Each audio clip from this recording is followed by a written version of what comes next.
चाम मोड़ने तो परेशान कर रखो है, कछु खाती ही नहीं है। अरे नहीं, हम सोचे थोड़ा डरा दे उसको। अब तुम्हारे लाने तो सब करना पड़ेगा ना। कितने दिन रखना पड़े जाम मोड़ी को? अरे ज्यादा दिन मोड़ी को नहीं रख सकते। परसों हमारा अगला कांड है, अब करते हैं कछु हम। रखता हूं मैं। नमस्कार, क्राइम पेट्रोल डायल 100 के इस एपिसोड में मैं रणदीप हुड्डा आपका स्वागत करता हूं। हमारे देश के कई हिस्सों में रस्म और परंपरा के नाम पर औरतों के ऊपर अत्याचार हो रहा है। ऐसी ही एक रस्म है सर ढकाई, जिसमें पारंपरिक लोक नृत्य के नाम पर आज भी हमारे देश में औरतों को खुलेआम खरीदा और बेचा जाता है। और बेचने वाले भी कोई और नहीं बल्कि उसी के घर के लोग होते हैं। आसानी से कमाए जाने वाले पैसे की आदत बहुत बुरी होती है। जल्दी अमीर बनने की चाहत में कुछ भी कर गुजरने की ऐसी एक कहानी मैं लेकर आ रहा हूं अपनी फिल्म लाल रंग में, जो हम इंसानों के खून की तस्करी की कहानी है। यह अजीब इत्तेफाक था कि भोपाल की पुलिस जिस बच्ची को ढूंढते हुए भमोड़ी आई, वो अंडा गैंग के एक सदस्य भूरा की गिरफ्त में थी। जहां एक तरफ भमोड़ी पुलिस अंडा गैंग को पकड़ने की तैयारी में जुटी थी, वहीं दूसरी तरफ भोपाल पुलिस भी भमोड़ी पुलिस की मदद से संगीता के भाई कुंदन तक पहुंच चुकी थी। अब देखना यह था कि सच का कौन सा नया पहलू सामने आने वाला था। इंडिया, आज शाम को बड़े बड़े ठाकुर आने वाले हैं, ठीक है? तो बढ़िया नाच होना चाहिए कि मजा आ जाए, ठीक है?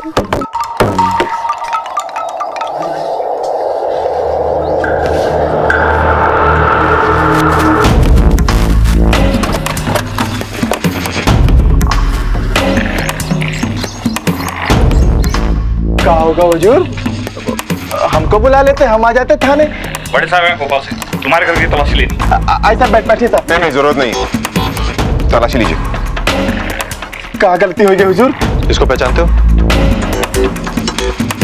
ये तो हमारी बहन है, हमारी बहन सितारा। कहाँ है जे? कई बरस से देखा ना इसे। सितारा खून हुआ है इसका। खून? हे भगवान, जी गो, हे भगवान, काय वापस बुला लो।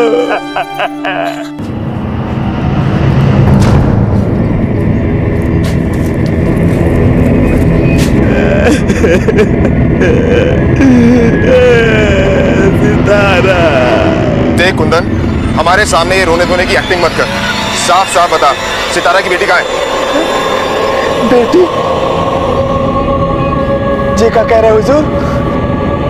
हमारी बहन मोड़ी जी नहीं थी, हमको तो पता ही नहीं। सर, पूरा घर सर्च कर लिया, बच्ची कहीं नहीं मिली। कुंदन, सच सच बता, कहाँ छुपाया बच्ची को? बोल।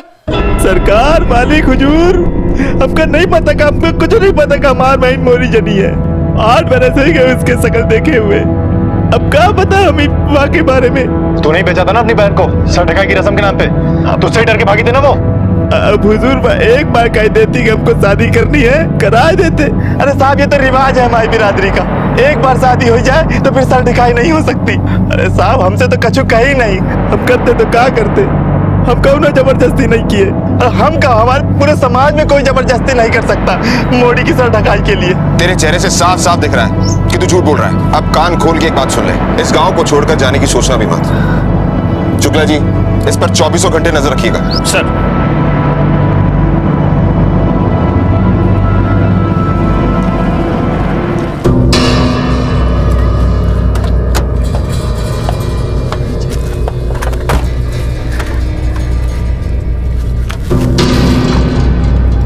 इंस्पेक्टर प्रताप, कुछ पता लगा कुंदन से?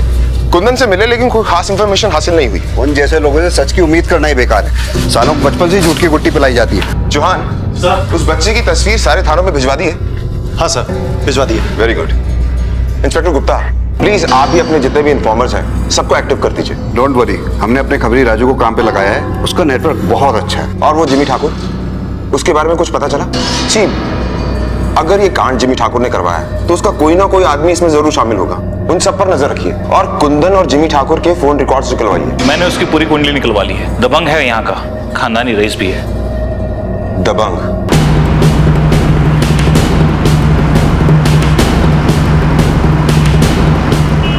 अच्छा शुक्ला, हमारी तैयारी कहाँ तक पहुंची? परसों का मौका हाथ से नहीं जाना चाहिए। अंडा गैंग का ये आखिरी हमला होगा। परसों के लिए हमने अपनी बेस्ट ऑफिसर्स की टीम तैयार की है। गुड। मिली?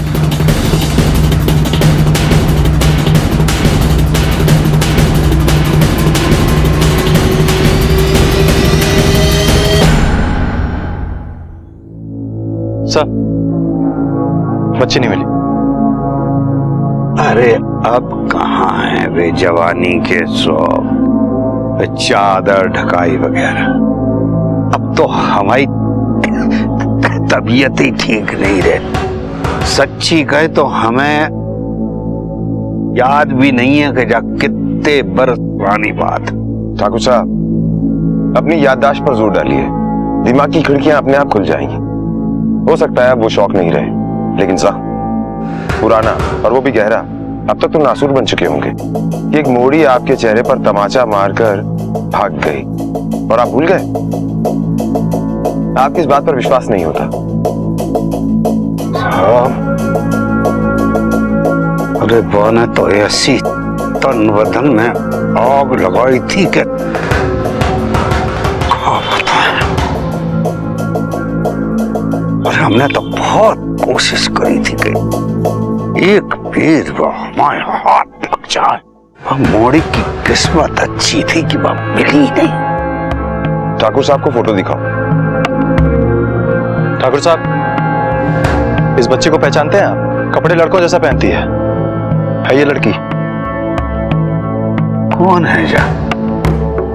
हमें तो कच्छु याद नहीं।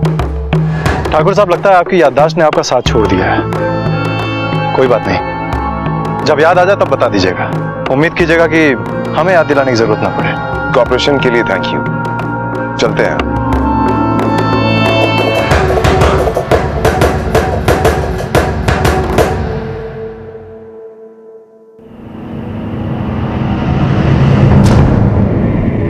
अबे जो का हो रहा है? ये लोग हमारे पास तक कैसे पहुंच गए हैं? आवाज नहीं पहचान रहे हो? जिम्मी ठाकुर बोल रहे हैं। आप लोग बमोड़ी के जिम्मेदार अफसर हैं और आपके हाथ में कमान है बमोड़ी की।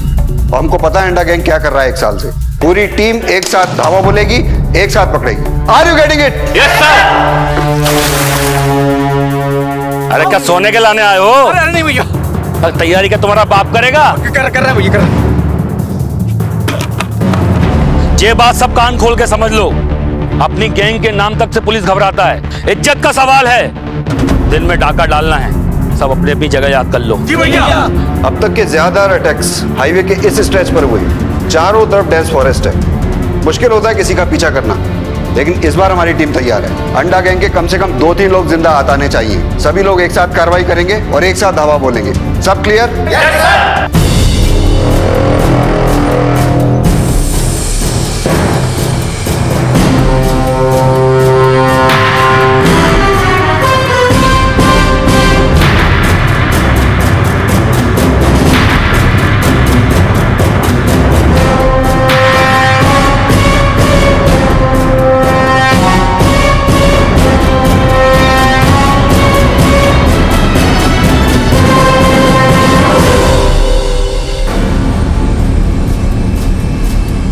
सर हम हाईवे पर पहुंच चुके हैं। हम 1 किलोमीटर पीछे फॉलो कर रहे हैं।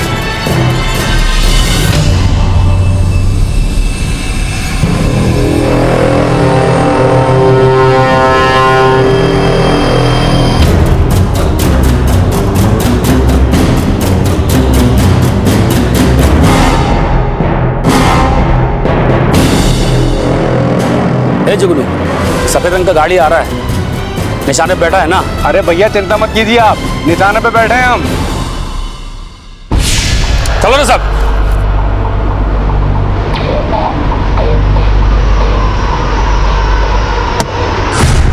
सर अटैक हो चुका है। वाइपर मत चलाना गलती से भी। हम 500 मीटर से भी कम दूरी पर हैं तुम्हारे पीछे। जैसे ही हम रेंज में पहुंचेंगे तुम इन्फॉर्म करेंगे। तब तक गाड़ी मत रोकना एंड तब तक ड्राइव स्लो। सर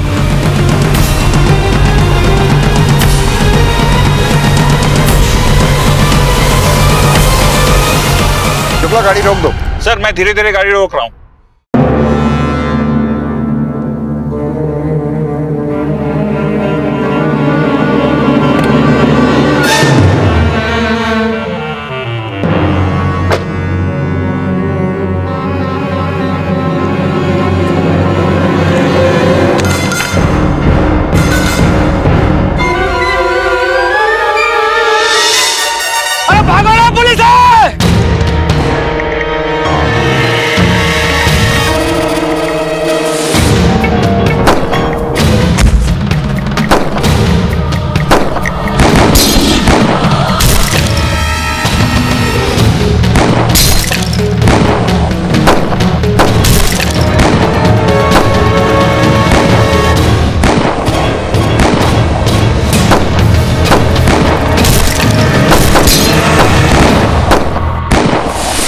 मोड़ी पुलिस ने अंडा गैंग का न सिर्फ हमला रोका बल्कि उनके कुछ साथियों को मार गिराया और कुछ को हिरासत में ले लिया। अंडा गैंग की रीढ़ की हड्डी अब टूट चुकी थी। अंडा गैंग का सदस्य जुगनू भी उनकी हिरासत में था, जिसके जरिए पुलिस गैंग के सरदार भूरा को पकड़ने की कोशिश में थी। भूरा के साथ ही जुगनू ने भोपाल पुलिस को बताया कि संगीता उर्फ सितारा का खून भूरा ने किया था और उसी ने सितारा की बच्ची गुड़िया का अपहरण भी किया था। पुलिस की पूछताछ में एक और चौंकाने वाली बात सामने आई। जुगनू की फोन की लोकेशन का संगीता के मर्डर की लोकेशन पे पाया जाना इत्तेफाक था या इंटेंशनल, ये बात भोपाल पुलिस के लिए बहुत मददगार साबित हो सकती थी। मगर भोपाल पुलिस के लिए अभी भी अधूरी सफलता थी, क्योंकि भूरा उस बच्ची गुड़िया को लेकर फरार था। क्या मकसद था गुड़िया को उठाने का और वो आखिर थी कहां? किसके कहने पे भूरा ने ऐसा किया? इन सवालों का जवाब पुलिस अब भी तलाश रही थी।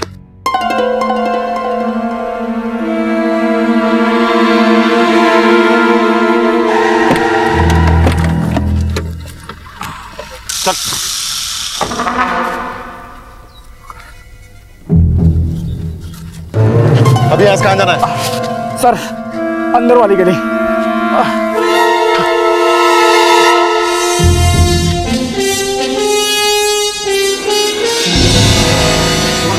हवलदार, पकड़ो इसे। इंस्पेक्टर गुप्ता।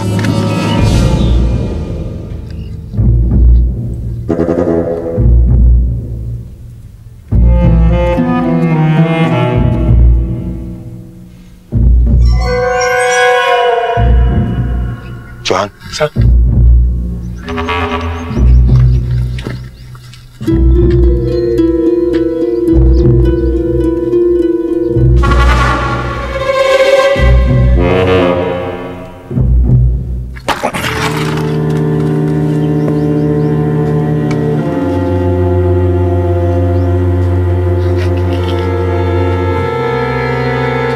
सर, यहां तो कोई नहीं है।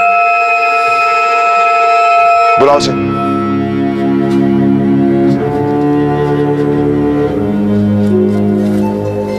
झूठ बोल रहा था, यहां तो कोई नहीं है। कहां है बच्ची? सच में नहीं पता साहब, भैया यहीं पे लेके आते थे बच्ची को। किसके कहने पे किया ये?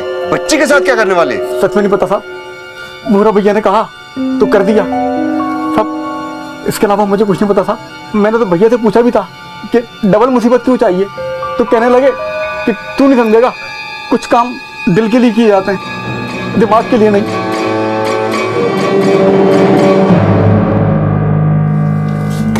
अजीब इत्तेफाक है इंस्पेक्टर प्रताप, जिस आदमी खोज में आप आए हुए हैं उसी आदमी के गैंग को हम भी खोज रहे हैं। मगर एक बात समझ में नहीं आई कि इस अंडा गैंग वाले भूरा ने उस औरत का मर्डर क्यों किया और उस बच्ची को क्यों उठाया? उनका काम तो डकैती है। भूरा ने जुगनू से कहा था कि कुछ काम दिल के लिए करने पड़ते हैं। दिल के लिए मतलब औरत के लिए? कहीं ऐसा तो नहीं जिमी ठाकुर ने भूरा को भेजा हो या फिर कुंदन ने, क्योंकि जुर्म करने का मकसद तो उन दोनों के ही पास है। वैसे भूरा का फोन ट्रेस करने की हमने बहुत कोशिश की, मगर उसका फोन उसी दिन से बंद है जिस दिन हमला हुआ था। इंस्पेक्टर गुप्ता, ऐसे लोग तो अपना नंबर बार बार बदलते ही रहते हैं। हमने अपने खबरी जिमी ठाकुर और कुंदन दोनों के घर पर लगाए हुए, हो ना हो इन्हीं दोनों में से कोई एक शामिल है इस कांड में। और सर, अपने पुलिस स्टेशन से भी खबर आई है कि सुधीर अपनी बच्ची के लिए रोज चक्कर काट रहा है। जे मोड़ी इतनी रहेगी, अब नाचवा सिखाओ से, बड़ी होके माँ के समान नचनिया बननी चाहिए। हमारो कछो दिन आनो जानो लगो रहे, ख्याल रखियो। मोड़ी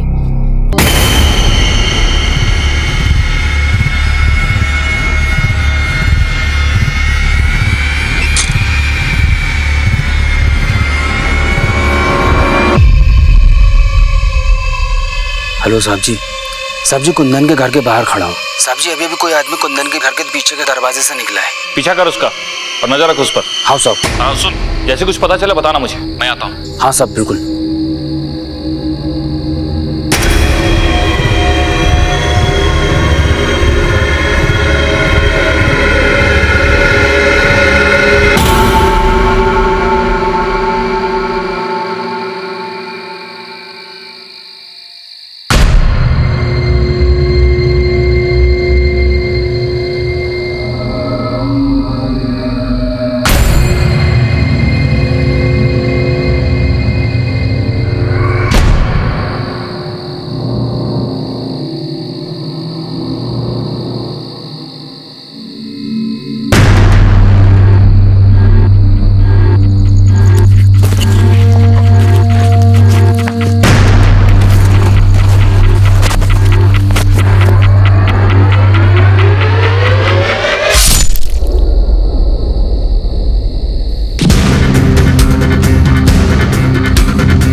क्या होगा साहब?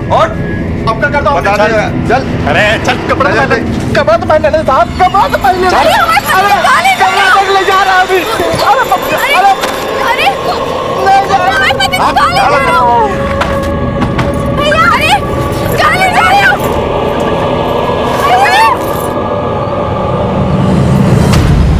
बता कहाँ छुपा कर रखा बच्ची को, बोल। साहब अभी कुछ नहीं मालूम साहब। कौन कौन आता है तेरे घर में? कोई नहीं आता साहब, अब क्या बात कर रहे हैं? झूठ बोल।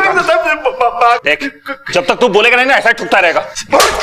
साहब हाँ कसम साहब, आपको कुछ नहीं पता साहब, कुछ नहीं पता साहब। कौन आता है, क्या आता है?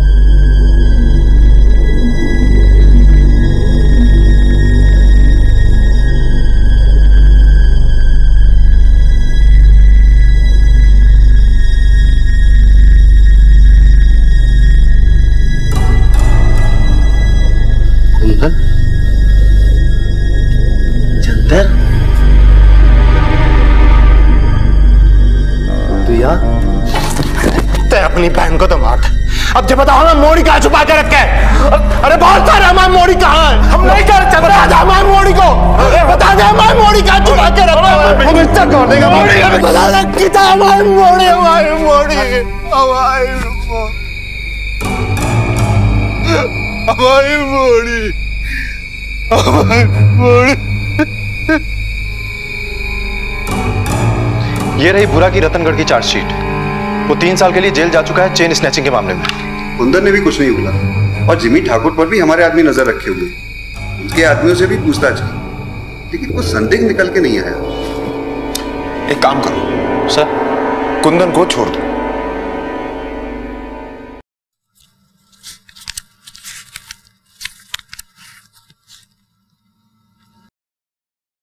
चलो आओ बैठो।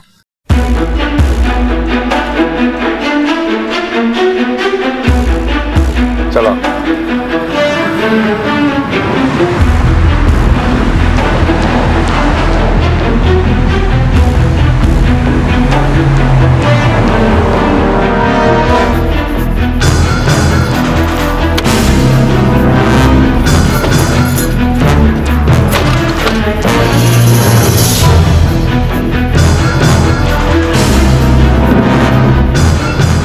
जे कितने लाए मालिक? चाहिए हमारी हवेली। चल अंदर। चिप कहाँ ले जा रहे? चल अंदर। जी सर पूछे, इसका सच से जवाब दे। बिंदिया, अपनी बहन सितारा को तूने ही मरवाया ना? जी सब कहाँ हो रहा है ठाकुर साहब? जी आप हमारी सर ढकाई करके कहाँ ले आए? हम जी को पूछ रहे हैं, हम वाला अपनी जीजी को क्यों मारेंगे? अच्छा, अपने आप को बहुत शातिर समझती हो तुम, और अपनी जीजी के साथ ये प्यार का नाटक हमारे सामने मत कर। तुझे क्या लगा था किसी को तुझ पर शक नहीं होगा? अरे तुझ पर तो तभी शक हो गया था जब रात में तेरे घर से आदमी निकला था।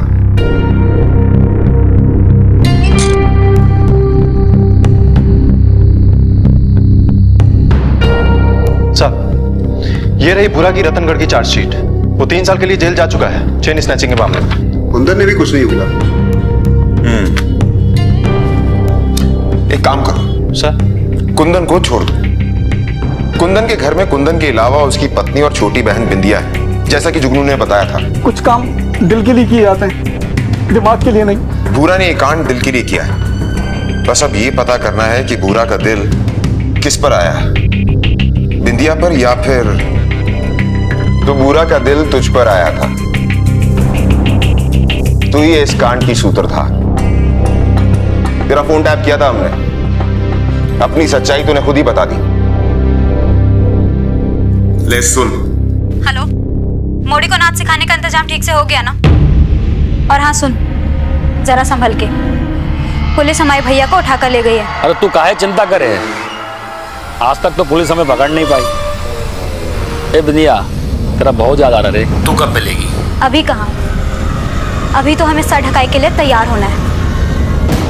सितारा ने जिस डर की वजह से अपना नाम बदला, अपनी बेटी को बेटा बनाकर रखा, आखिर में वो डर सच साबित हुआ। सितारा कभी सोच भी नहीं सकती थी कि ये कांड उसकी खुद की बहन कर सकती है। बहुत प्यार करती थी वो तुझसे, सुधीर ने बताया हमें। वो सपना देख रही थी तुझे भोपाल बुलाने का। काहे का सपना? हमारी जिंदगी बर्बाद कर दी जीजी ने। और आपको क्या पता है, 15-16 साल के थे जब जीजी अपनी सर ढकाई के वक्त भाग गई, और उसके कारण हमारे साथ ये सब हुआ। हम नचनिया बन गए। और वो जिम्मी ठाकुर, उसने बदला लिया हमसे। हमारा पूरा बदन चलने कर दिया।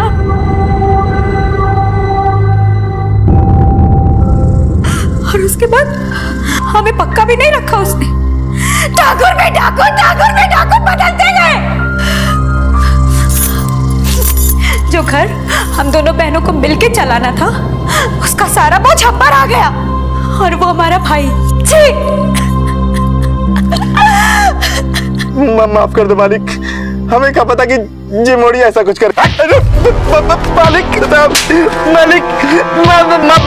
कर दो मालिक, हम भरपाई कर देंगे मालिक, हम भरपाई कर देंगे।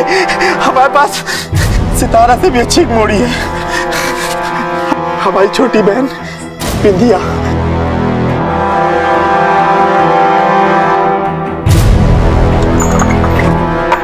बिंदिया, है ना? अरे आना।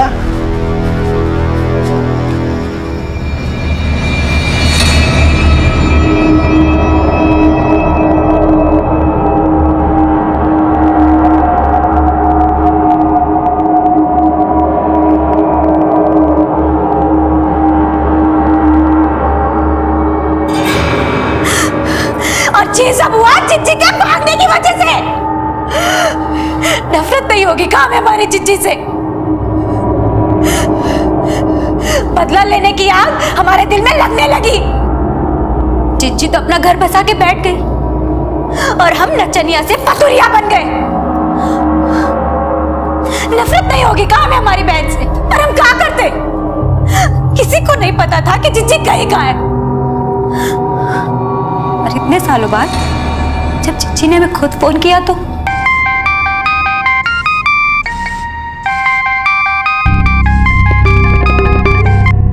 हेलो, हाँ कौन बोल रहा है? कैसी हो बिंदिया? हम सितारा बोल रहे हैं। दीदी,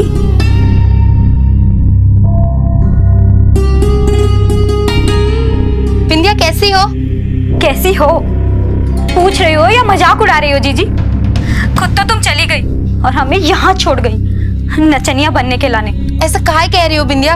हम तुमको भी यहाँ बुला लेंगे। हम यहीं रहते हैं भोपाल में। हम चंदर से बात कर रहे हैं, जब सारा इंतजाम हो जाएगा ना तो हम तुम्हें फोन करेंगे। और तुम जानती हो हमारी एक बेटी भी है जो पूछती रहती है कि मौसी कब आएगी, मौसी कब आएगी।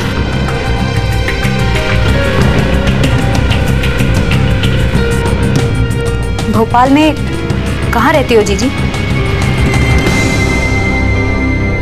हमारे लाने कुछ भी कर सकते हो ना? किसी की जान लेनी है क्या? बोल तो। हमें बदला लेना है। तुम्हारे लाने तो हम सब करेंगे। जे रहा जीजी का पता और जे रहा जीजी का फोटो। हमें जीजी की बेटी चाहिए। अब वो बनेगी हमारे बुढ़ापे का सहारा। हम उसे नचनिया बनाएंगे। करोगे ना? तुमसे प्यार करते हैं, तुम्हारे लाने तो सब करेंगे।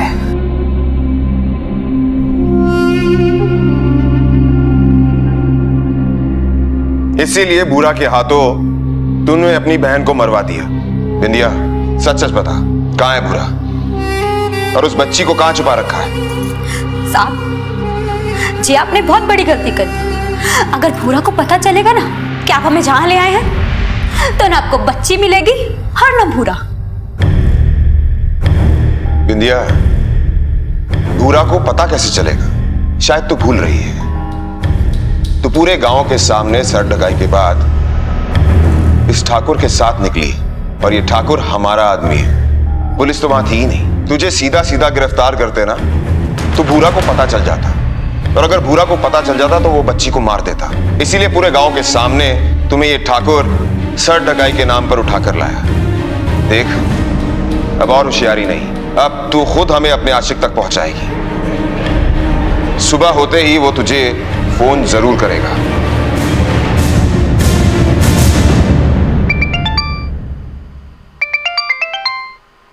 सर,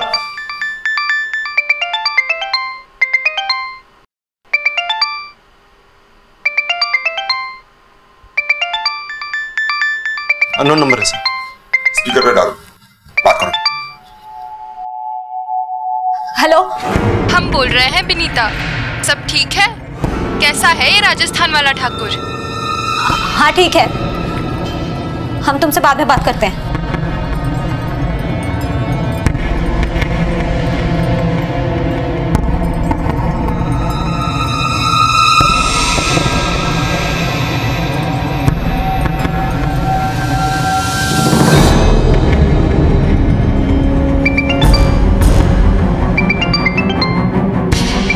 सर, फिर से अननोन नंबर है। स्पीकर पे डाल।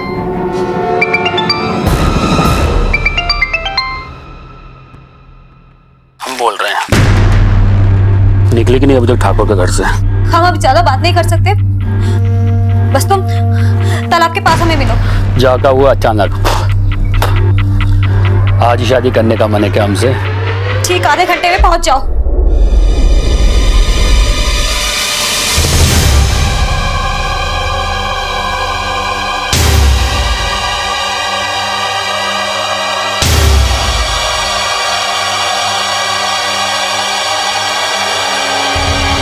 ये रुक क्यों गया? विद्या, चल सामने जा।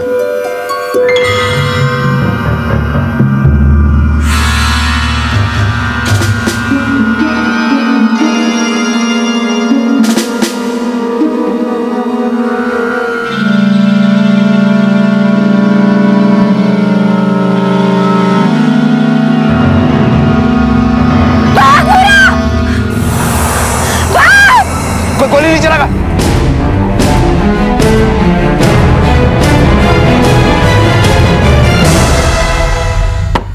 अरे भैया जी, हम आप ही को फोन मिलाने वाले थे।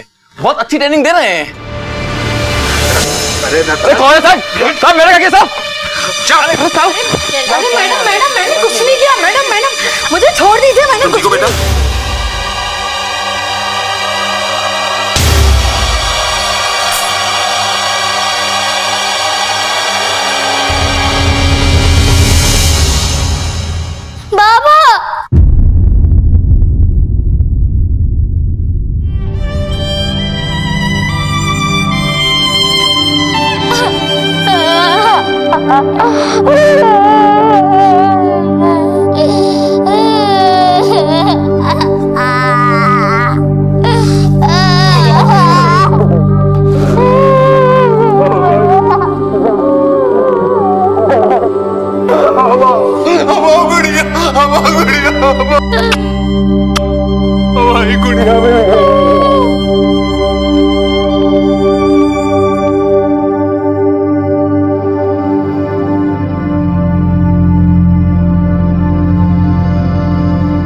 भूरा, जुगनू और बिंदिया पुलिस की हिरासत में हैं। उन पर संगीता की हत्या की साजिश और गुड़िया के अपहरण के चार्जेस लगे हैं। ये कहानी यूं देखे तो एक परिवार की आपसी रंजिश की कहानी है, लेकिन इसके मूल में है एक प्रथा, एक ऐसी प्रथा जिसकी आड़ में लड़कियों का शोषण होता आया है और अब भी हो रहा है। इस हफ्ते आपने क्राइम पेट्रोल डायल 100 में देखी औरतों और बच्चों पे होने वाली अपराध की दर्दनाक कहानियां।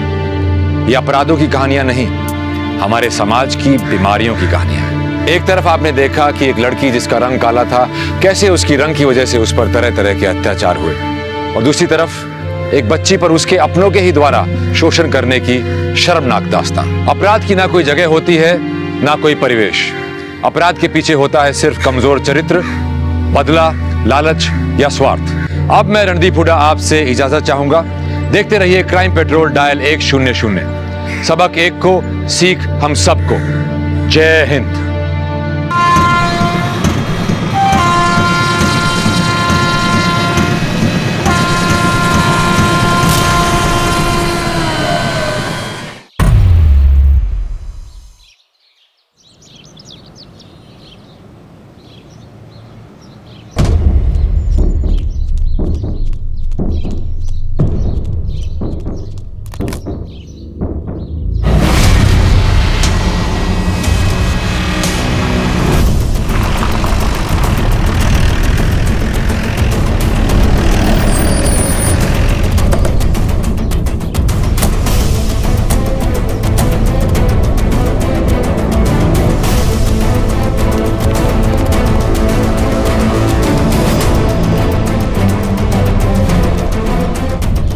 चेक करो आजू बाजू में। Sir watch.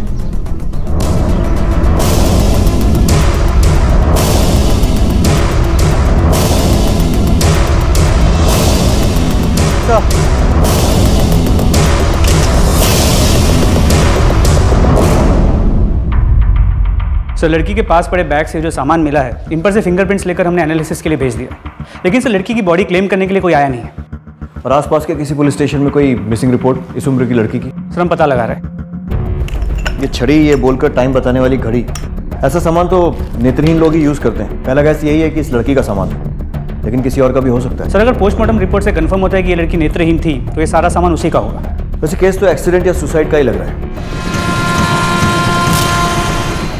लेकिन मर्डर को भी नजरअंदाज नहीं किया जा सकता। एक काम करो, बस टिकट्स की जांच करवाओ, शायद लोकेशन का कुछ आइडिया मिले। सर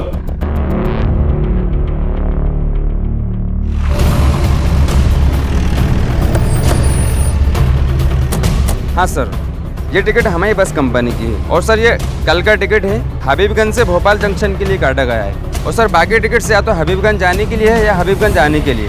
ये टिकट्स हमें एक नेत्रहीन लड़की के पास से मिले। ये टिकट आपने काटी है? हमारी कंपनी की बहुत सारी बसेस और बहुत सारे कंडक्टर, बताना मुश्किल है सर किसने काटा है, क्योंकि सर बहुत सारे पैसेंजर्स हैं, किस किस को याद रखेंगे। ठीक है, thank you. Thank you. Habibganj चलो।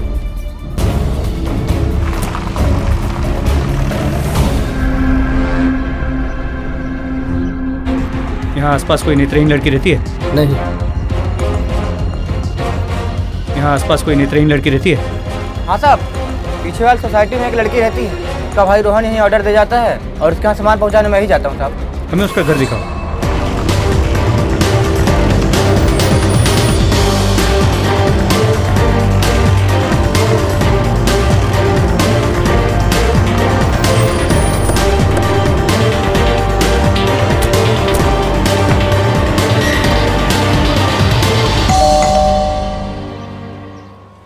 क्या हो गया साहब? यहाँ कोई नेत्रहीन लड़की रहती है? हाँ, अनुराधा रहती है। हमें शक है कि उसका ट्रेन एक्सीडेंट हो गया। क्या? अनुराधा का एक्सीडेंट हो गया? कल?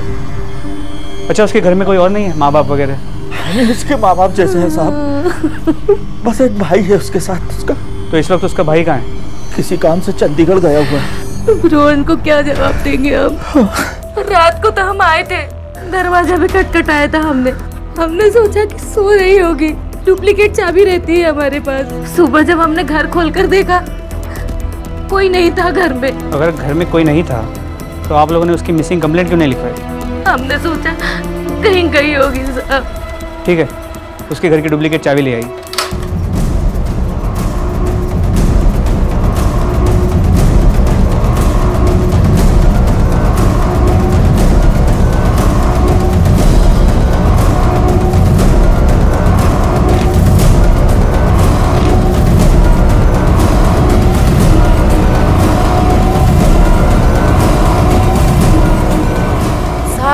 यही है अन्नू। आप लोगों को हमारे साथ बॉडी की शिनाख्त के लिए आना होगा।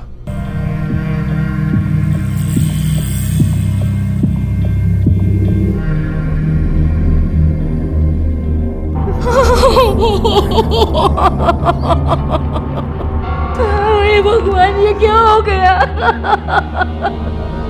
रोहन को क्या जवाब दूंगी अब?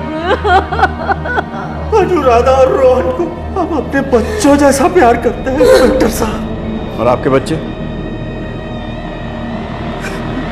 हमारा बच्चा नहीं है साहब। इन लोगों को आप कब से जानते हैं? जब से ये हमारे पड़ोस में रहने आए थे, बहुत प्यार करते थे दोनों एक दूसरे को। अगर अन्नू को जरा सा भी कुछ हो जाता तो रोहन पूरा घर सर पर उठा लेता था साहब। अरे क्या हुआ? कमीने! लगी तो नहीं बेटा? हाथ पाँव तोड़ दूंगा तेरा। बैठ जा, बैठ जा, बैठ जा। क्या हुआ? ये यहाँ के बच्चे ज्यादा दर्द हो रहा है, चलो हॉस्पिटल चलते हैं। अरे नहीं बेटा, ज्यादा जोर से नहीं लगी, अभी ठीक हो जाएगा। हाँ। रोहन के आते ही हमें इन्फॉर्म कीजिए, बॉडी सिर्फ उन्हीं को दी जा सकती है। आखिरकार एक डेड बॉडी को उसकी पहचान मिल गई। अब सिर्फ उसकी मौत के कारणों पर से पर्दा हटाने का काम बाकी था। पहली नजर में तो ये सुसाइड या एक्सीडेंट का केस ही मालूम हो रहा था, लेकिन पुलिस मर्डर के एंगल को भी नजरअंदाज नहीं करना चाहती थी। सवाल यह था कि एक 18 साल की लड़की की जिंदगी में ऐसी क्या बात हो गई थी कि उसने अपनी जान देने का फैसला कर लिया, और जिस भाई के वो इतने करीब थी उसे छोड़कर जाने का कदम उसने कैसे उठा लिया। ये माना कि आत्महत्या करने वाला इन सारे लॉजिक्स के परे होता है, लेकिन क्या ये वाकई एक आत्महत्या का मामला था? और पुलिस अपनी तहकीकात से हत्या के विकल्प को नहीं निकाल सकती थी। सिर्फ लाश की शिनाख्त करना पुलिस का मकसद नहीं था, बल्कि ये पता लगाना था कि आखिरकार अनुराधा के साथ हुआ क्या था।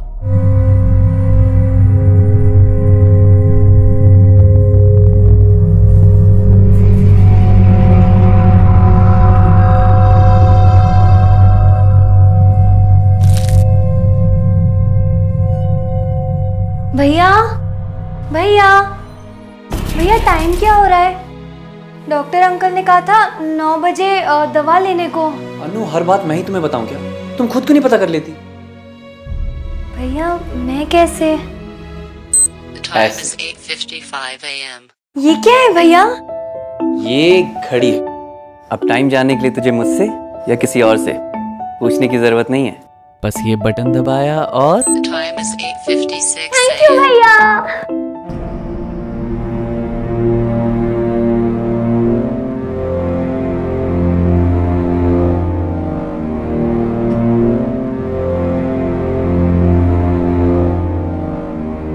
मेरी बहन अंधी जरूर थी, पर वो जन्म से अंधी नहीं थी। उसकी आंखें बिल्कुल नॉर्मल थी। अरे भाई चलो भाई चलो, देर हो रही है, आप तैयार नहीं हुए अभी तक? नहीं बस तैयार हो गई, चलो ना। हम चाचा जी के यहाँ से सुबह 6 बजे तक आ जाएंगे। बाय बच्चे। अंकल के यहाँ से वो कभी नहीं लौटे। कार एक्सीडेंट में उनकी मौत हो गई। बहुत बुरे दिन थे वो हमारे लिए। मैं खुद इतना बड़ा नहीं था कि अनुराधा को संभाल सकूं, पर समय सब सिखा देता है। धीरे धीरे सब कुछ ठीक भी होने लग गया था, लेकिन एक दिन अचानक अनुराधा की आंखों में दर्द उठा। क्या हुआ अनु? भैया मेरी आँख और सिर में बहुत दर्द हो रहा है। अच्छा, एक मिनट रुक, मैं आइस पैक लेके आता हूं।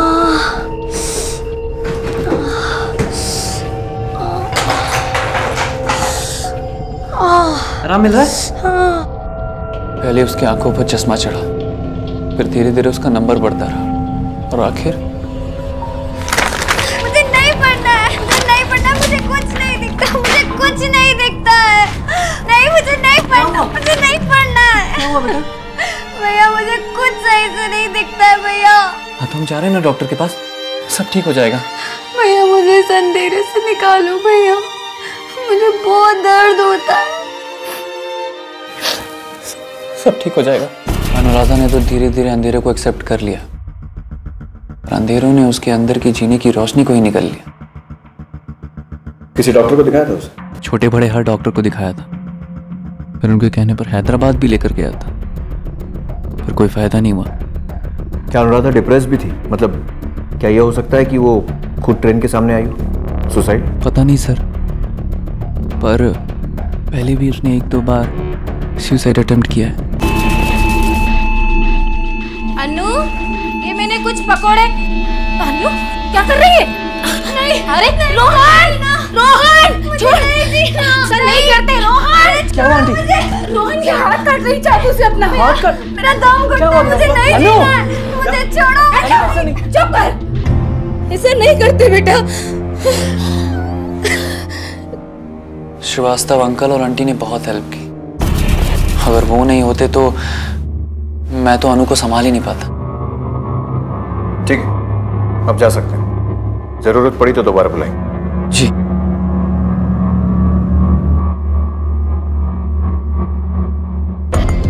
सर ये तो एक सिंपल सुसाइड केस लगता है। पोस्टमार्टम रिपोर्ट के हिसाब से भी ट्रेन से टकराने से ही मौत हुई है। किसी तरह का सेक्सुअल असॉल्ट भी नहीं है। पर किसी ने एक अंधी लड़की को ट्रैक पर जाने से रोका क्यों? कुछ तो नॉर्मल नहीं है। लगता तो सुसाइड ही है, लेकिन वो अकेले इतनी दूर तक पहुंची कैसे?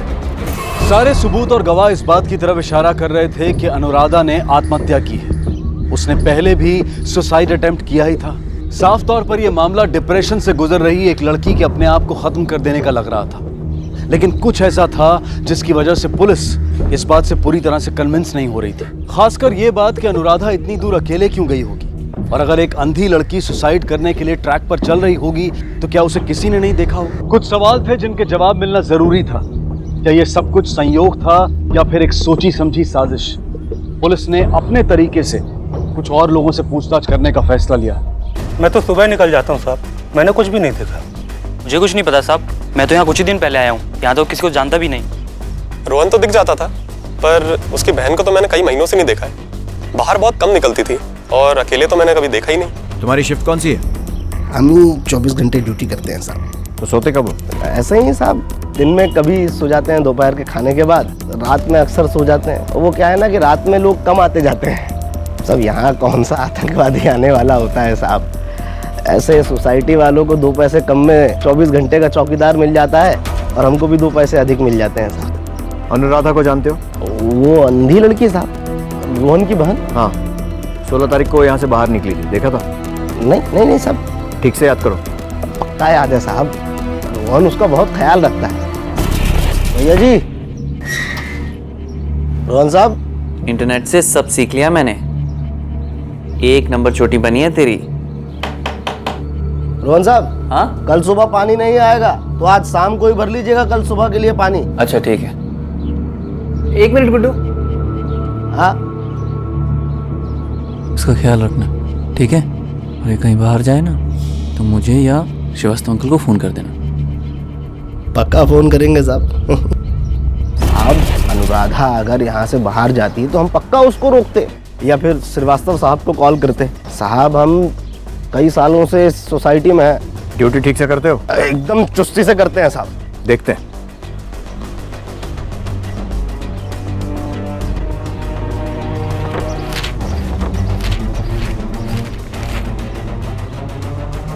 यह है चुस्ती की ड्यूटी। एंट्रीज भी पूरी नहीं है। अगर कुछ छुपा रहा है या झूठ बोलकर हमें गुमराह कर रहा है तो 20 साल के लिए अंदर करूंगा, समझा ना? नहीं। चुप। इन घरों में जाकर पूछताछ करते हैं कि वाकई में ये लोग आए थे या फिर फेक एंट्रीज। तो हाँ सर, सुमित मेरा चचेरा भाई है और 16 तारीख को मेरे घर आया भी था। लेकिन बात क्या है साहब? कुछ नहीं, ऐसे रूटीन इंक्वायरी। लेकिन सुमित ने गेस्ट एंट्री रजिस्टर में ना तो अपना मोबाइल नंबर लिखा है ना साइन किया है, क्यों? अरे साहब, वॉचमैन बहुत ही लापरवाह है सर। कई बार विजिटर्स को खुद ही मना कर देता है रजिस्टर में एंट्री करने के लिए। बोलता है कि इससे पेज भर जाएगा। मैंने उसको कई बार डांटा साहब, लेकिन कुछ दिन बाद वो फिर से वैसे ही हो जाता है। और तो और साहब, उसका कैरेक्टर भी अच्छा नहीं है। वो आने जाने वाली लड़कियों को घूरता रहता है। अपने पड़ोस में जो मिश्रा जी रहते हैं उनकी लड़की के साथ छेड़खानी कर दी थी साहब। लोग तो पुलिस में रहने वाले थे। माफी मांगने पर मामले को दबा दिया गया था साहब। ठीक है। हाँ, इंस्पेक्टर साहब, रमेश को क्यों नहीं जानता? मेरे दोस्त का बेटा है वो, और 16 तारीख को यहाँ आया भी था। लेकिन बात क्या है इंस्पेक्टर साहब? वॉचमैन की तो बात मत करिए आप। नंबर 1 का घटिया और बेकार आदमी है। अरे साहब, लड़कियों के साथ छेड़छाड़ करता है। मैं तो पुलिस में जाने वाला था, लेकिन सोसाइटी वालों ने रोक लिया। पता नहीं सेक्रेटरी से उसने क्या सेटिंग करके रखी है कि हर बार बच जाता है। ठीक है सर, मुझे लगता है इस सेक्रेटरी से बात करनी पड़ेगी। चलो। आपकी सोसाइटी के वॉचमैन के खिलाफ इतनी सारी शिकायतें हैं, फिर भी आपने उसे हटाया क्यों नहीं? और ना ही पुलिस में कोई कंप्लेन दर्ज की है? सर, कुछ तो सोसाइटी के लोगों का भी प्रॉब्लम है। लोग उससे अपना पर्सनल खुन्नस निकालते हैं, अपना सामान मंगवाना चाहते हैं, और जब वो ड्यूटी छोड़कर जाने से मना कर देता है तो लोग उसकी शिकायत कर देते हैं। पहले कुछ लड़कियों ने सर उसके खिलाफ शिकायत की थी, पर पिछले 1 सालों से सर उसके खिलाफ कोई कंप्लेन नहीं है। हाँ, फिर भी अगर आप कहते हैं सर तो मैं सिक्योरिटी एजेंसी से बात करके उसको हटा देता हूँ। जी नहीं, पहले मैं तो उससे ठीक से बातचीत कर लूँ।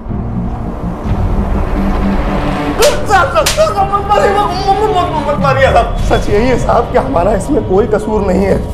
हम मानते हैं साहब कि रजिस्टर में एंट्री को लेकर हम थोड़े लापरवाह जरूर थे, लेकिन रोहन की बहन वाले मामले में हमारा कोई लेना देना नहीं है साहब। हम पर भरोसा कीजिए, बहुत गरीब आदमी है हुजूर।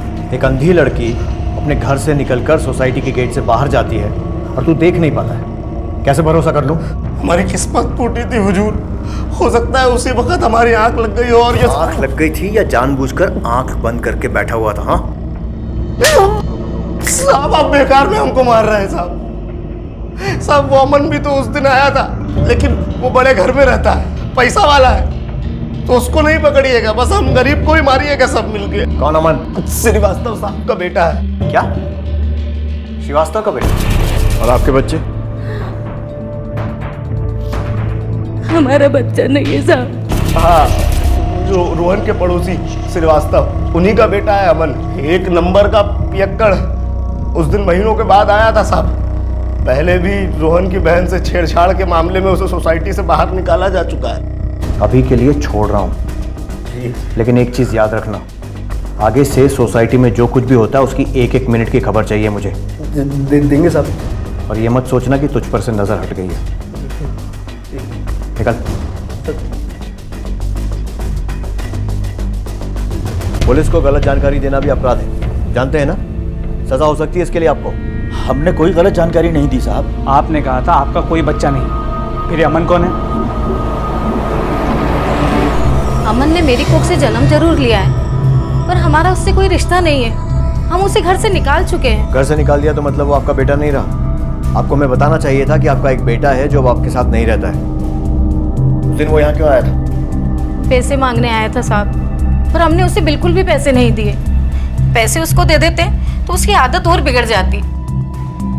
क्या बताऊं साहब, उसे जुए और शराब की तो इतनी खराब आदत लगी है कि मेरे ऑपरेशन के लिए पैसे रखे हुए थे वो भी चुरा कर ले गया और जुए में हार गया। और एक बार तो हद ही कर दी उसने, अनुराधा पर बुरी नजर डाली। तब से हमने इससे कोई रिश्ता नहीं रखा, घर से निकाल दिया साहब। माँ बाप की बातों से ये तो क्लियर है कि वो वॉचमैन सही बोल रहा था। सिंह, इस अमन को थाने बुलाओ।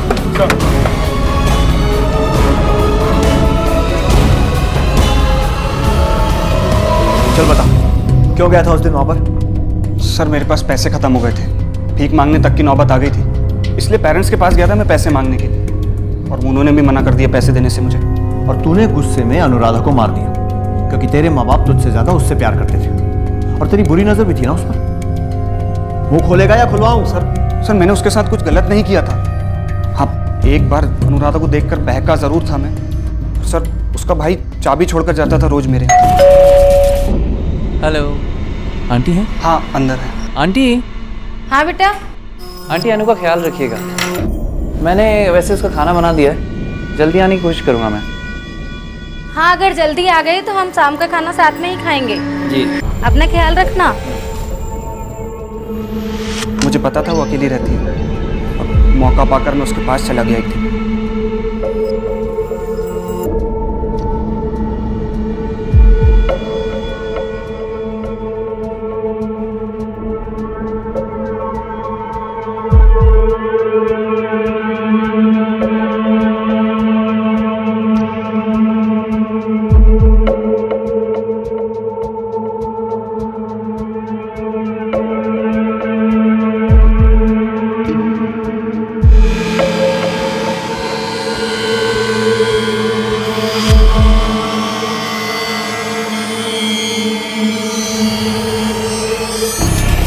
उसे देखता था पर कभी भी टच नहीं किया सर उसको। लेकिन तेरे माँ बाप का कहना है कि तूने उसके साथ बदतमीजी की। सर वो झूठ बोलते हैं, मैंने ऐसा कुछ भी नहीं किया सर। सर बताता हूँ सर, एक बार, सिर्फ एक बार उसको टच किया और मैं इंतजार करने लगा कि रोहन कब जाए और मैं वहां जाऊँ।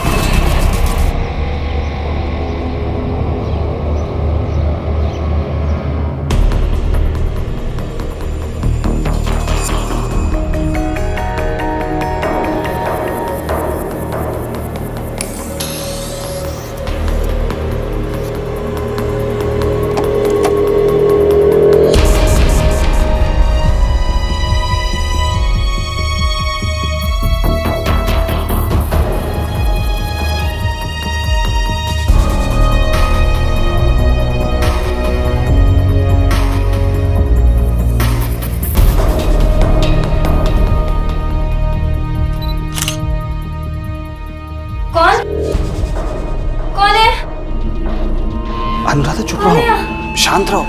अमन भी आप? किसी को क्या पता चल रहा है क्या हुआ? दिन रात शांत। भैया भैया छोड़ो, बचाओ बचाओ, छोड़ो छोड़ो। तू यार रोहन के घर में क्या कर रहा है? क्यों? बच्ची को छेड़ रहा है? नहीं है। अरे ये छेड़ रहा था बच्ची को। ऐसा कुछ नहीं है। अरे झूठ बोल रहा है तू? ऐसा कुछ नहीं है, आप जैसा समझ रहे हैं। नहीं ये झूठ बोल रहे। इन्होंने मुझे छुआ था और मैंने सुना था इन्होंने मेरी फोटो भी ली थी। झूठ बोल रही है ये। नहीं देखो सच्ची। देखो अरे ये देखिए,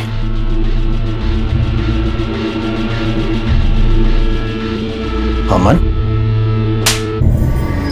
और इसी बात का बदला लेने के लिए तूने अनुराधा को ट्रेन के आगे धकेल दिया। सर मैं ऐसा क्यों करूंगा, और इस सब से मुझे क्या मिल जाएगा?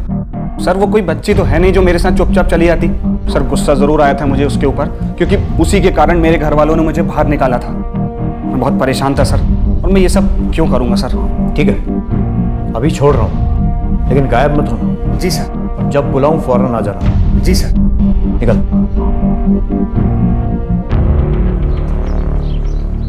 बात तो इसकी सही है, अनुराधा इसके साथ क्यों जाएगी?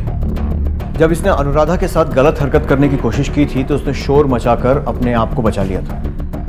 मतलब अमन का अनुराधा को बहला फुसला कर ले जाना तो बहुत मुश्किल है। लेकिन मुझे अभी भी लग रहा है कि अनुराधा किसी जान पहचान वाले के साथ ही घर से निकली होगी।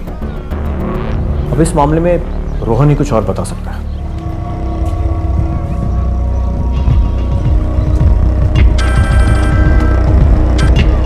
हेलो साहब, तू बात कर रहे हैं वॉचमैन? हाँ बोलो साहब। अभी अभी मैंने रोहन साहब की दोस्त को किसी से बात करते हुए सुना साहब। वो अनुराधा के मर्डर से जुड़ी कोई बात कर रही थी। रोहन साहब की दोस्त भी इसी सोसाइटी में रहती है साहब। पता मालूम है उसका? हाँ साहब, 2 गली छोड़ के। ठीक है, और कुछ पता चले तो अपडेट करना। जैन साहब बताते रहेंगे।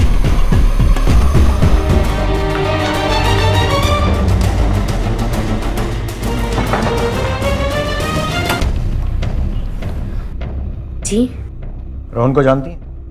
मैं रोहन को कुछ सालों से जानती थी और हम दोनों बहुत अच्छे दोस्त हैं। सिर्फ दोस्त या? एक्चुअली हम दोनों रिलेशनशिप में थे और अभी हमारा ब्रेकअप हो चुका है। ब्रेकअप की वजह? रोहन अपनी बहन के केयर में कुछ ज़्यादा ही बिजी रहता था, मुझे बिल्कुल भी टाइम नहीं देता था। और हर गर्लफ्रेंड चाहती है कि उसका बॉयफ्रेंड उसे टाइम दे, पर नहीं।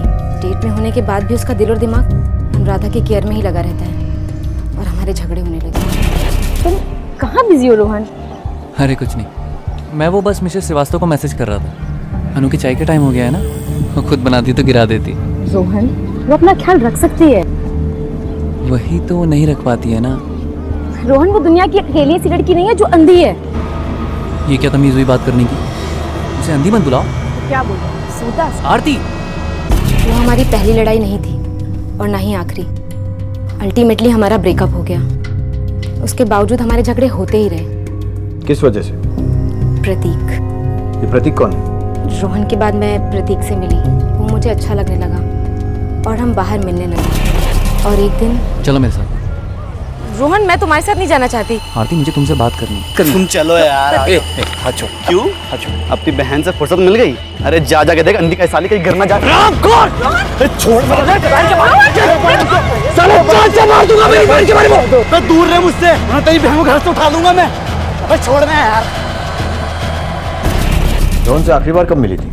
राधा की मौत के बारे में सुनकर मुझे बहुत दुख हुआ, इसलिए मैं रोहन से मिलने गई थी। दुख हुआ था या खुशी? जी। प्रतीक कहाँ मिलेगा? पुलिस के लिए एक साथ 2 खुलासे हो गए। पहला ये कि रोहन भी किसी रिलेशनशिप में था, और दूसरा, रोहन ने अपनी एक्स गर्लफ्रेंड के प्रेजेंट बॉयफ्रेंड प्रतीक के साथ मारपीट की थी। आरती के स्टेटमेंट के मुताबिक ये प्रतीक भी कोई दूध का धुला हुआ नहीं था। उसने भी रोहन से बदला लेने की बात कही थी। अब पुलिस की सस्पेक्ट लिस्ट में प्रतीक का नाम भी आ गया था। कहीं ये प्रतीक ही तो नहीं था जिसने अनुराधा की हत्या करके रोहन से अपना बदला लिया था। अब पुलिस के लिए प्रतीक से पूछताछ करना बेहद जरूरी हो गया था। हाँ सर, ये सही है कि रोहन और आरती के ब्रेकअप के बाद आरती और मैं मिलते थे। तूने तो रोहन से बदला लेने की कसम भी खाई थी, और अंधी अनुराधा तेरी कसम पूरी करने के लिए बहुत इजी टारगेट थी ना, और इसीलिए तूने उसे मार डाला। नहीं सर, वो तो मैंने गुस्से में कह दिया था। आप मेरा रिकॉर्ड चेक कर सकते हैं सर, मेरे ऊपर कोई केस नहीं हुआ। मर्डर तो दूर की बात है सर। ठीक है, इस पे नजर रखो, बैकग्राउंड चेक करवाओ इसका। आरती से पूछ लिया, इस प्रतीक की बात भी सुन ली। अब जरा इस रोहन से पूछते हैं, पता तो चले कि तीनों में से सच कौन बोल रहा है। हाँ सर, पहला हाथ मैंने उठाया था। मैं उससे नफरत करता था, उसकी वजह से मेरी आरती दूर हुई थी, और उसने मेरे बहन के बारे में भी उल्टा पुल्टा बोला था।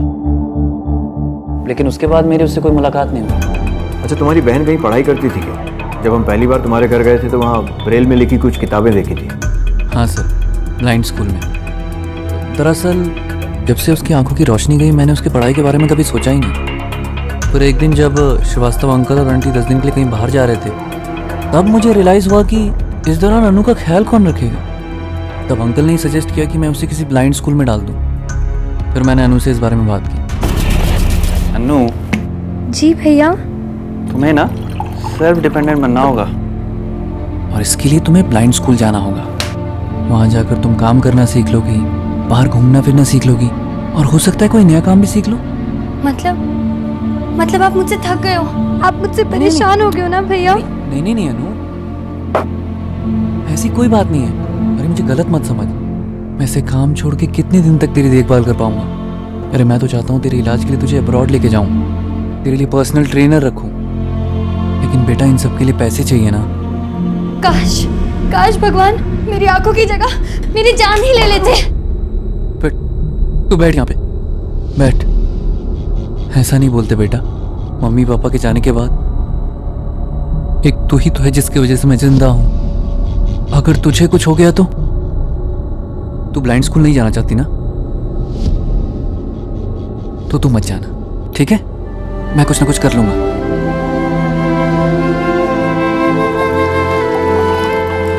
भैया शायद आप सही कह रहे हो, मैं अंधी हूँ, ये चीज मुझे एक्सेप्ट करनी ही होगी। पर क्या करूं भैया, इस अंधेरे में मेरा दम घुटता है। इस जिंदगी का क्या फायदा जिसमें मैं अपने भाई का चेहरा भी ना देख सकूं। अरे भैया आप कितने पतले हो गए हो। मेरी चिंता करने के कारण आप अपना ध्यान रखना भूल जाते हो ना भैया? नहीं है, ऐसा बिल्कुल नहीं है। नहीं भैया ऐसा ही है। अगर आप मुझसे प्रॉमिस करो कि आप अपना ध्यान अच्छे से रखोगे तो मैं ब्लाइंड स्कूल जाने के लिए तैयार हूँ।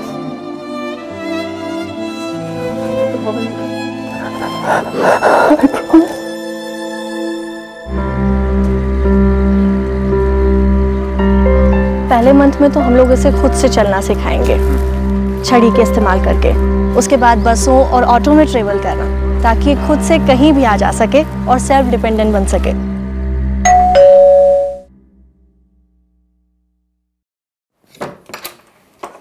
अरे अनु। भैया कैसी मेरी बहन? मैं एकदम ठीक हूँ भैया। आपको पता है मैंने ना टिकट खुद लिया और बिना किसी और के सपोर्ट के अकेले घर वापस आई। हाँ पता है इतने टाइम के बाद बस में जाने में बहुत मजा आया। अकेले? हाँ। झूठ बोलती है? नहीं, ये बिल्कुल सच बोल रही है।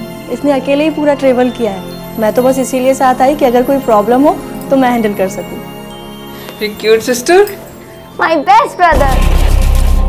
कुछ दिन तक तो सब कुछ ठीक था, पर फिर एक दिन मुझे ब्लाइंड स्कूल से फोन आया। देखिए, जो लोग जन्म से अंधे नहीं होते हैं और कुछ समय बाद अपनी आंखों की रोशनी खो देते हैं, उनके साथ कुछ मानसिक परेशानियां हो जाती हैं। मैं समझता हूं अनुराधा के साथ भी कुछ ऐसा ही है। अब देखिए, आज सुबह ही उसने सुसाइड अटेम्प्ट किया। क्या? और जब हमारे स्टाफ के लोगों ने उसे रोकने का प्रयास किया तो उसने एक कसर फोड़ दिया। उसे किसी अच्छे साइकियाट्रिस्ट को दिखाने की जरूरत है। मैं अब और उसे यहाँ नहीं रख सकता, सॉरी। फिर मैं उसे अपने साथ ले आया। अनु को बहुत अटेंशन चाहिए होता। मैंने उसे डॉक्टर को दिखाया, उन्होंने उसे दवाइयाँ भी दी, उसका डिप्रेशन कम होने लगा। फिर एक दिन मुझे एक एनजीओ के बारे में पता चला जो ब्लाइंड लोगों को ब्लाइंड लोगों के साथ रखकर पर्सनल केयर और अटेंशन देती थी। मैंने जब अनु से इस बारे में बात की तो वो झट से मान गई। उसे ये जानकर खुशी थी कि वो किसी मैच्योर ब्लाइंड कपल के साथ रहेगी। बस चंडीगढ़ से आकर मैं उसे वहाँ ले जाने वाला था। कौन सा एनजीओ? वसुधा। पुलिस वसुधा एनजीओ गई और वहां जाकर पता चला कि रोहन ने सच में वहां पर अनुराधा के लिए बुकिंग करवाई थी।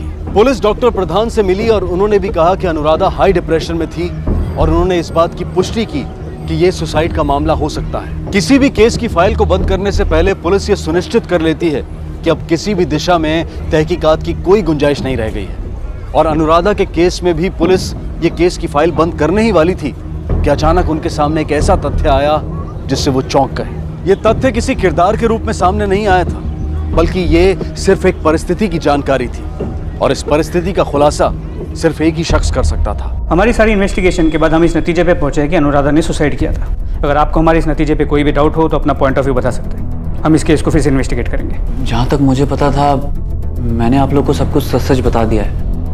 अब आप लोग इन मामलों को मुझसे बेहतर समझते हैं। तुम चंडीगढ़ क्यों गए थे? कितनी बार बता चुका हूँ, जॉब के सिलसिले में। क्यों? अरे क्योंकि वो बेटर ऑफर दे रहे थे। मतलब तुम परमानेंटली वहाँ शिफ्ट होने वाले थे? नहीं, ऐसा कुछ डिसाइड नहीं हुआ था, पर उनके ऑफर में 3 साल का कॉन्ट्रैक्ट था। मतलब तुम अपनी अंधी बहन को 3 साल के लिए वसुधा एनजीओ में डंप करना चाहते थे? क्या हुआ? अपनी बहन के बारे में कुछ भी भला बुरा सुनने पर उबल पड़ते हो तुम। प्रतीक को तो मार भी दिया था, यहाँ एकदम शांत बैठे। आप कहना क्या चाहते हैं? कुछ नहीं, जा सकते हो। सर, इसकी दी सारी इन्फॉर्मेशन हमेशा सही निकली है। सिंह, अब तक हमने इससे सिर्फ इन्फॉर्मेशन मांगी है, इसकी इंक्वायरी नहीं की है। आज की पूछताछ से थोड़ा हिला हुआ लग रहा है। अब इसकी इंक्वायरी निकालते हैं, इसके ऑफिस चलते हैं। रोहन बहुत ही मेहनती और बहुत ही होनहार लड़का है। उससे हमें कभी कोई शिकायत का मौका नहीं मिला। हाँ, उसकी सिस्टर के कारण कभी कभी हमें उसे रिलैक्सेशन देना पड़ता था, लेकिन इससे उसके कभी काम में कोई फर्क नहीं पड़ा। क्या वो अपनी सैलरी और बाकी फैसिलिटीज से खुश था? हाँ बिल्कुल सर, रिसेंटली हमने उसकी सैलरी बढ़ाई, उसका प्रमोशन भी किया। He was very happy. मुझे रोहन की ट्रैवल की सारी जानकारी चाहिए, जाने की भी और आने की भी। Yes sir. लेकिन सर, आपको रोहन पे शक है? जिस तरह के बयान लोगों ने दिए हैं उससे ये कह पाना तो बहुत मुश्किल है कि रोहन ने ही अपनी बहन का मर्डर किया। लेकिन फिर भी केस बंद करने से पहले सारी जानकारी लेना जरूरी है। सर,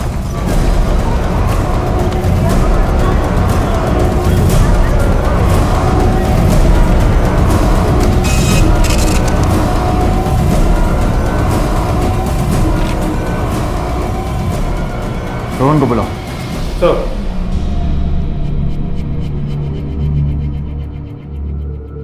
हाथ में क्या हुआ? ये चोट लग गई सर। और कितना झूठ बोलोगे? नहीं सर, मैं झूठ नहीं बोल रहा हूँ सर, मैं गिर गया था। ऐसी चोटें अक्सर कलाई काटने की कोशिश में ही लगती हैं। हाँ सर, हाँ सर, मैंने कलाई काटने की कोशिश की सर, क्योंकि मैं जीना नहीं चाहता था। मैं अपनी बहन के बिना जीना नहीं चाहता। इतना ही प्यार करते थे उससे तो उसे मारा क्यों? सर, ये आप क्या कह रहे हैं सर? मैंने अपनी बहन को नहीं मारा। ये तुम्हारे चंडीगढ़ जाने की ट्रेन की टिकट्स और ये फ्लाइट की टिकट्स दोनों की बुकिंग करा के रखी थी। कोई खास कारण?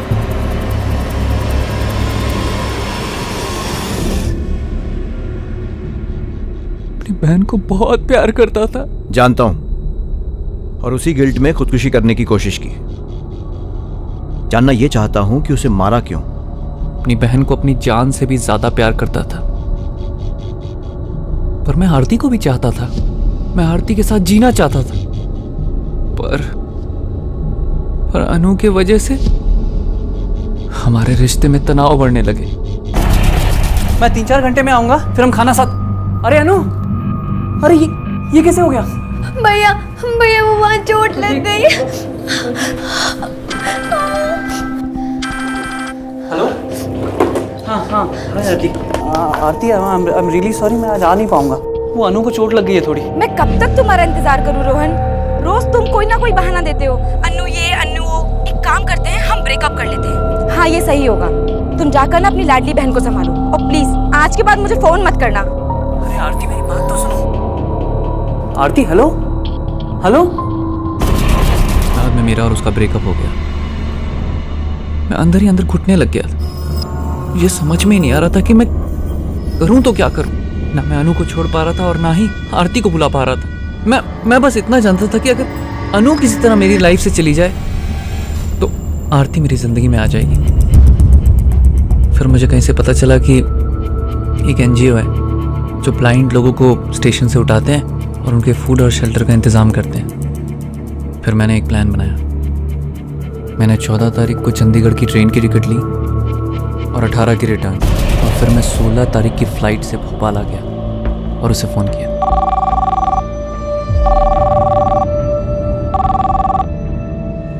हेलो। हेलो अनु, मैं रोहन बोल रहा हूँ। हाँ भैया, मैं आपकी आवाज़ पहचानती हूँ। क्या हो गया आपको? अच्छा सुन, मैं आज वापस आ रहा हूँ। मेरी जॉब पक्की हो गई, सैलरी भी अच्छी है। मैं तेरे लिए एक पर्सनल ट्रेनर और केयर टेकर रखूँगा। और वहाँ ना बहुत बड़ा बंगलो है, लॉन भी बहुत बड़ा, तू वहाँ पर घूम सकेगी। अरे वाह, कांग्रेट्स भैया। एक काम कर, तू भोपाल स्टेशन आ जाना, हम वहाँ से कहीं घूमने चलेंगे। वैसे भी 1-2 रोज में चंडीगढ़ शिफ्ट होने वाले हैं, लेकिन तू अकेले आ तो जाएगी ना? भैया आप भूल गए क्या? ट्रेनिंग स्कूल में मैंने सब कुछ सीखा है। आप बिल्कुल भी टेंशन मत लो। आप खाली मुझे ये बताओ कि मैं कितनी देर में आऊँ? घंटे भर में। अच्छा सुन, तू श्रीवास्तव अंकल को मत बताना कि मैं वापस आ गया हूँ, ठीक है? हाँ, हम उनको सरप्राइज देंगे। ठीक है भैया।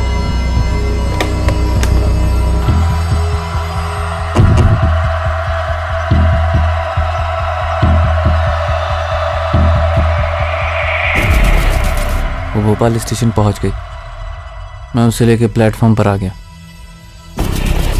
तू बस 1 मिनट यहाँ ठहरा। हाँ। मैं अभी टिकट लेकर आता हूँ, यहीं पर रुकना। हाँ।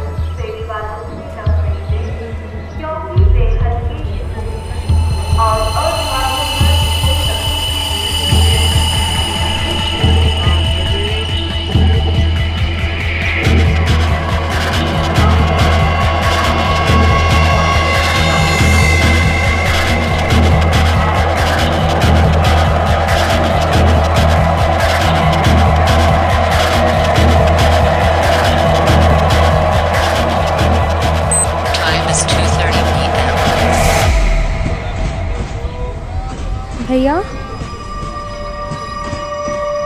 भैया भैया भैया आप कहाँ गए? भैया क्या हुआ बेटा? वो मेरे भैया ना टिकट लेने गए थे। कहाँ पे गए? पता नहीं, कहीं गए, आए नहीं अभी तक। आ जाएंगे बेटा, आप रो मत, आ जाएंगे। भैया क्या हुआ बेटा? उनके भैया कहीं चले गए। नंबर है क्या आपके पास? नंबर नहीं पता। रो मत बेटा, भैया आ जाएंगे। 2 घंटे वेट करने के बाद भी कोई एनजीओ वाला उसे लेने नहीं आया। वो घबरा गई और रोने लग गई, और मुझसे उसका रोना देखा नहीं गया। मैं झट से उसके पास चला गया। भैया क्या हुआ? भैया 2 घंटे से परेशान हो रही है। भैया लेकिन मैं टिकट लेने गया था। मैं डर गई थी। आप नंबर भी नहीं देंगे। Sorry thank you. चलो अरे मैंने बोला था ना, घबराने की जरूरत नहीं है। भैया आपने कितना देर लगा दिया। Sorry really sorry. संभल के, सीढ़ी है। क्या हुआ भैया? आप इतनी चुप क्यों हो?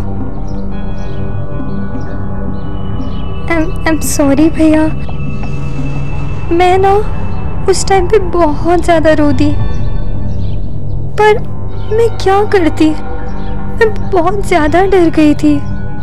मुझे ऐसा लगा कि आप मुझे छोड़कर चंडीगढ़ चले जाओगे, लेकिन भैया मुझे पता है आप मुझे बहुत प्यार करते हो और मुझे कभी छोड़ के नहीं जाओगे।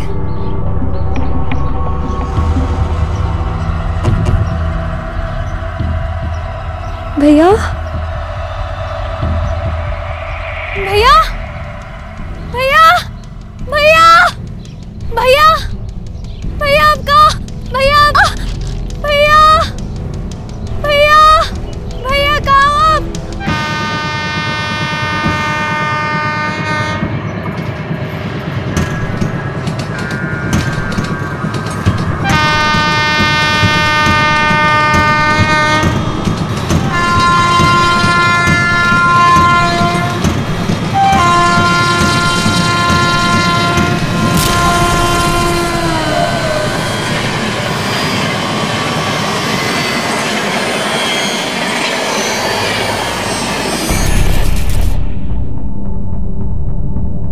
मुस्कुरा रही थी, जैसे कह रही हो कि अंधी वो नहीं, अंधा मैं हो गया था।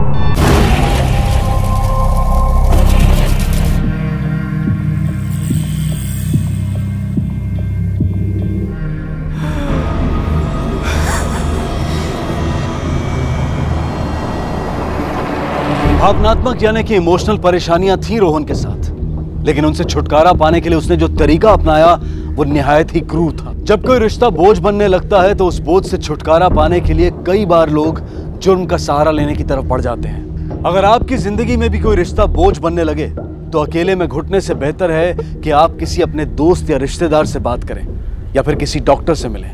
रोहन अगर चाहता तो अपनी परेशानियां श्रीवास्तव जी के साथ डिस्कस करके भी कोई रास्ता निकाल सकता था, लेकिन उसे लगा कि ऐसा करने से उसकी एक अच्छे भाई की छवि खराब हो सकती है। भाई बहन का रिश्ता किसी छवि का मोहताज नहीं होता है, ये एक पवित्र और आजीवन निभाने वाला रिश्ता माना जाता है। अपनी छवि को बचाने के चक्कर में रोहन ने इस पाक रिश्ते को दागदार कर दिया और जो उसे इस दुनिया में सबसे ज्यादा चाहती थी उसे खो दिया। जब भी आप कभी इमोशनली कंफ्यूज या हेल्पलेस महसूस करें तो एक दस्तक है कि आप शायद कोई गलत फैसला ले सकते हैं। ऐसे में ध्यान रखें कि आपको मदद की जरूरत है। अपनी कमजोरियों को पहचानें और उसे अपने भरोसे के लोगों के साथ शेयर करें। एक दूसरे का इमोशनल सपोर्ट बने, इससे आप भी खुश रहेंगे और आपके अपने भी। इसी विचार के साथ मैं अनूप सोनी अब आपसे विदा लेता हूं। फिर मुलाकात होगी अगले एपिसोड में एक और चौंका देने वाले केस के साथ। तब तक अपना और अपने परिवार का ख्याल रखें और देखते रहें क्राइम पेट्रोल डायल 100। सबक एक को सीख हम सबको। जय हिंद। इस तरह के और भी एपिसोड देखने के लिए हमारे चैनल को सब्सक्राइब करें और बेल आइकन दबाना ना भूलें।